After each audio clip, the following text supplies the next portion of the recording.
when it comes to RVers in the Northeast tip up here where I live, not a lot of RVers come around. I mean, they do, but it's kind of a hassle. Well, one, we have a lot of old roads and they're windy and twisty and they go up and down mountains. But the other thing is we got a lot of toll roads, and it appears that the nomads are having some problem with the Easy Pass system.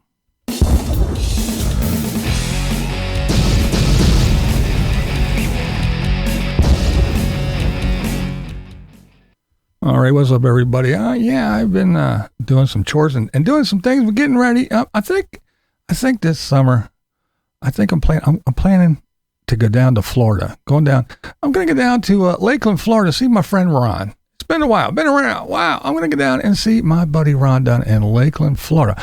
He used to live closer. He used to live just right down in Jersey, which isn't too far away. But yeah, I think I'm going to plan a little trip down to see my old buddy Monty. Yeah.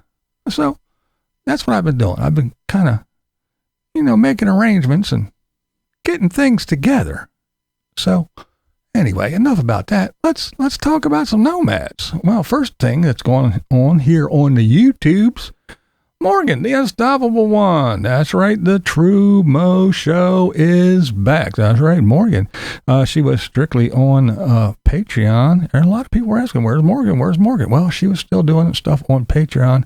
And so you had to pay to see the Morgan. And she was posting occasionally on Insta. But she just put up another live. The True Mo Show is back. So if you want to go see Unstoppable Morgan, go on over and check her out. She's back. Now let's talk about this Easy Pass stuff. Now, around here, it encompasses a whole bunch of states, but we got an Easy Pass. I got mine through Pennsylvania because we got the turnpike and stuff. We don't have a whole lot of toll roads right around my area, but we do have, again, the Pennsylvania Turnpike. So I do have the Easy Pass, and I am quite familiar with it. But Endless RVing, Izzy and MJ, yeah, they talk about that there is a Easy Pass scam going on, and they wanted to make you aware of what's happening with the Easy Pass. It's targeting customers of tolling agencies across the U.S. The scam aims to deceive customers into entering their personal data and financial information to a fake website.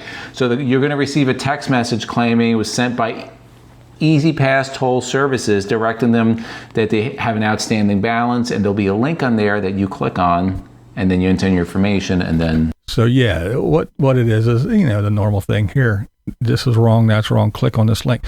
Now we'll get back to this, but this is the funny part about this video, because they go on to tell you now, be mindful and don't click on any of those links and do this and do that. And if somebody sends you the text messages, and don't put in your information and do all that. But in the very beginning, they tell you that, because the same one that Kevin does, RVmattress.com. Yeah. So they push these RV mattresses too, but listen what they tell you to do after what they told you just what not to do. So all you have to do, click on the link that we're going to put down below. You're going to put your phone number in. They're going to text you a special code to get you an additional 5% off. It's going to be 30% off plus the 5% off, 35% off. Normally it's 20. So I just thought it was funny. I don't know, maybe it's just me, but I find it amusing that they tell you, don't be giving out your information and don't be clicking on any links, but put in your information down here, and then they'll send you an email and click on some links and do this. And you can go get your discount for your RV mattress. And folks, let me tell you, you don't need a special mattress for your RV. So this special RV mattress, just go get a damn mattress, man.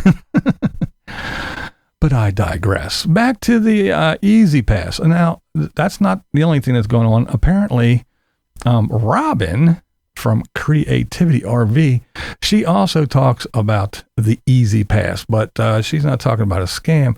She's talking about the fact that when you're you're an RVer and you're roaming around and you don't live in the area, so you don't necessarily have an Easy Pass, and toll booths are almost non-existent anymore. Very, very few. Most of them, if there is a booth there's nobody in it. You just, they have a couple lanes, and most of them are easy pass and this and that and all that other bullshit. But some of them aren't even that. It's just a string of little sensors along the top, and when you drive by, they blast you from the front and in the back. They take your license plate and they take your easy pass thing and they zap you. And if you don't have an easy pass, they just send you a bill. So yeah, and she talks about it, and she talks about one of the ways that you can kind of do it if you're traveling up this way in the Northeast. And it's not just Northeast. They can say, I mean, it's here, Pennsylvania, New York, Jersey. It's over in, way over in Minnesota and everything. I mean, it's way up in Massachusetts. It encompasses a whole bunch of states. But Robin tells you what you can do to avoid all these fees and late fees and penalties, because, you could go through today and you think you're good, and then 9 months later you'll get a bill. It'll be like for $100 and some because you didn't pay this thing then, and it was this much, and they charge you the top amount. It isn't like, well, you went, two little exits and it would be, $6. Well, we're charging you for the whole route, so it's $150 plus the late fees plus this and that. So she gives you a little idea of something that you could do to avoid those penalties and fees. You want to go to Easy Pass New York, and you'll see here, you click a button where you can pay in advance. Now, you have to put in your license plate and your dates of travel and a payment method, and then you can prepay, so you don't have to get anything in the mail, and you don't have to get a transponder to travel. And that's what she talks about, the transponder thing. And see, that's the easiest way to do it. If you're going to be up and around in this area, just pick one up. Just get a transponder, go to the Easy Pass place and get one. And they send a little thing to you and you just stick it on your windshield. Ours is behind the rear view mirror. And then what I do is I connected my bank account to the Easy Pass, and you tell them, keep X amount in there. So say you say $50. Here's $50. You put $50 in, you go, here's $50 is in there. Now, if it gets below $15, yank money out of my account and keep $50 in there. So, we do travel on the turnpike occasionally. So, and so we usually spend like $12 or so. So, I keep the money in there, and then boom, you just drive through the thing and it comes out. It depletes. And then when it gets to $15, it replenishes it from your bank account and sends it back up to $50. And then you have that $50 in there, and you don't have to worry about it. The only thing you got to do is if you change vehicles, you just go in and you put in all your new information for your new vehicle, the new VIN number, license plate number, make, model, and color, because they take pictures. And again, if you don't pay or something isn't working, again, you could be going, getting on at this and jump on the turnpike, just go down, down the road like 50 miles and get off the next exit. And it would be normally, like $12 or $15. But they'll go, nope, from the beginning to the end, it's cost this much. And that's what they charge you. They charge you the fee for if you took the whole trip. And you don't want that. And again, like Robin says, by the time they send it to you, it could be 9 months later. And then there you go. Boom. You got all these late fees and all kinds of shit. So you could go Robin's route. If you're just coming here once in a while, just go to the Easy Pass thing and say, hey, here's my information. Here's my travel dates. Here's some money. And prepay that shit. And then I'm sure you can get it back, whatever you don't spend or whatever. Or, again, the easiest thing to do is if you're going to be traveling back and forth and you just never know, it's a one and done thing. Just get the thing and set it all up. It's real easy. You get on and you just type in all your information. You link a bank account to it. Boom. You drive.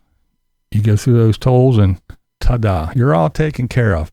Replenishes on its own. Pretty cool stuff. But yeah, good videos from both Endless RVing about the scam. And we all know it's not just easy for everything. Anytime you get one of those, hey, this is your electric company. We saw this and that. Or, hey, there's been some activity that's not right. Click this link to put in your, no, don't do that shit. If you're ever unaware and you're not sure, and you go, well, I just don't want to let it go, don't click the link. If somebody sends you something, say the Easy Pass, and says, hey, don't click the link, get out of that shit, go to your Easy Pass. If you have a login, log in, and it will be there. If it's not there, you know it was bullshit. That works for anything. Your bank. If your bank sends you something, don't click the link. Go to your app, go to your thing, do your login, and look that way. Don't click those links from shit. I never do. I don't care. It could be from the bank. I will go log in. I'm not clicking links to nothing because you just never know. It's the smartest and the easiest way. And a lot of us older folks that didn't grow up with computers and all this fine internet stuff, I know people older than me, they're like, yeah, but it said that they're going to shut off my electricity. So I clicked the link and now my bank account's drained. Yeah. And that's why, because, so just don't do it. Don't do it. It's the easiest way. And you do, because we're responsible people. We get nervous. We're like, what do you mean? But I paid it. So yeah, don't be giving your information out. I don't even give my information out on the phone. If someone calls me and says, well, we need to confirm that you're not getting a confirmation because I'm not giving you shit. Well, we only need the last 4 digits of your social. You ain't getting it. It ain't happening. Not happening. But anyway, moving right along, you're not going to believe this one, but the Bob, I agree with something that he said. He made sense. That's right. I am not a fan of the Bob. I'm not a fan of the Bob at all because he always tells you, van life, live in a van, get rid of everything, live in a van, escape, but live in a van. Well, now Bob said, look, my ass is getting old and tired. And there's going to come a time where I'm probably not going to be able to be traveling around as much and doing whatever. So, I got some land and I'm going to go and I have this spot. Whether I'm just tired, don't feel good, or don't feel like traveling, I can come to my spot. If the shit hits the fan and everything starts closing again, like it did, I have a spot. So when I do get to that point, I have a spot. Now, trust me, I know Bob probably has a spot already. I know he probably has his mansion that he lives in or his condo or whatever it is.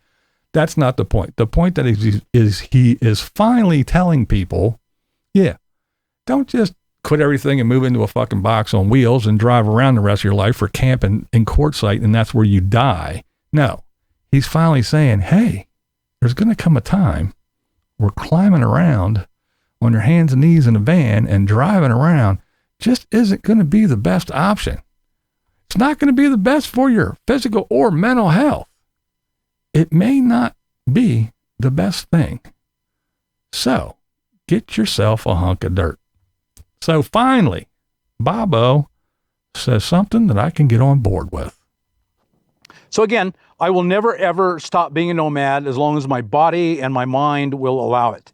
And when they no longer allow it, I have a nice piece of land to go to. And in between now and then, which is hopefully a long time, I'll come here 2-3 months a year. And so there you go. Bob got a plan. Again, it's not for Bob basically, but it's something that I've been saying for quite some time now. I'm like, hey, if you want to go be these YouTuber van lifers or see, I still feel that the best RVers and nomads are not YouTubers. They're probably the best ones. The ones on YouTube, yeah, they have ulterior motives and they want you to pay for their lifestyle. Mikey did another begathon over the weekend. Saturday, I do believe, was his live stream where it was all about his PayPal again. So yeah, those people they're a different breed of the nomads. The ones that aren't on YouTube, they're probably pretty decent people, or at least better than most of the ones that are on. Even like Endless RVing, Izzy and MJ, I'm sure they're nice people. I used to watch them. more often than I do now, but they're into that. I don't know. I call it the corporate grind of YouTube. They're the big YouTubers where it's all about how many sponsors they can get and what products they're going to push and everything. And it's no longer about their travels and their lifestyle. It's all about, this is what we're promoting. This is what we're doing. This is our gatherings, and this is what we can get people to do. And it's too commercialized and corporate. It's not about their life anymore. And plus they do a lot of stuff of, the RV shows, and everybody says, don't buy a new RV. Never buy a new RV. New RVs are junk. Don't buy a new RV. And then you have channels like Liz Amazing. What does she say? Her whole channel is, these people got screwed. These people got screwed. This RV got delivered and it fell apart the next day. This RV got delivered, and out of the year that they had it, they were only in it for 2 months, because the rest of the time it was at the shop. These people got this, and it's all about the horrors of buying all these new RVs recently. So when these RVers from their big, great community are running around talking about the RV shows and look at the latest and greatest, and they're all junk, because all of you always say, every one of you people that say stuff to me, never buy a new RV. So why do I want to watch people that are pushing garbage, junk, trash, new RVs? And I'm not just picking on them. There's a lot of channels like that I used to watch, and I kind of skimmed off, because it's all about pushing products and how many sponsors they can get, and, the corporate grind of YouTube. But yeah, interesting stuff. So it's YouTube. It's the RVers. It's the nomads. It's what I talk about. But I have often said that you shouldn't just throw everything away and just run and jump in an RV and go take off. And if the pandemic didn't teach everybody something, you should have that little hunk of dirt that you can go to, no matter what. Because a lot of people got stuck in campsites. A lot of people got stuck out of campsites with nowhere to go to plug in and dump and do everything. Everything was closing down, and there was no place to go and see anything. There was no place to go and eat. There was no place to do anything. It was all drive-through bullshit and everything. So it's nice to have that little hunk of dirt where nobody can tell you, no, you can't be here, or now you're here and you're stuck and you have to stay, or any of that bullshit, or raise prices on you, or anything. So yeah, traveling is great if you want to go RVing and everything, but it's a good idea to have a little hunk of dirt. And look, everybody's doing it. All your friends are doing it. Can't Prevent Kevin did it. Tater did it. Full Tiny House did it. Aja and them did it, and her whole commune up there. And now Mr. Mikey did it. And I'm sure there's lots of other people that are buying up all these little hunks of land. You throw $200 down, and then you pay them a couple $100 a month for the rest of your life to pay off this little hunk of dirt. But yeah. So yeah, I actually got on board with something that Bob said, but as usual, you don't have to agree with me. That's never the point here. What is the point? This is BlindViews, and that's the way I see it. What we do here is go back. Loud.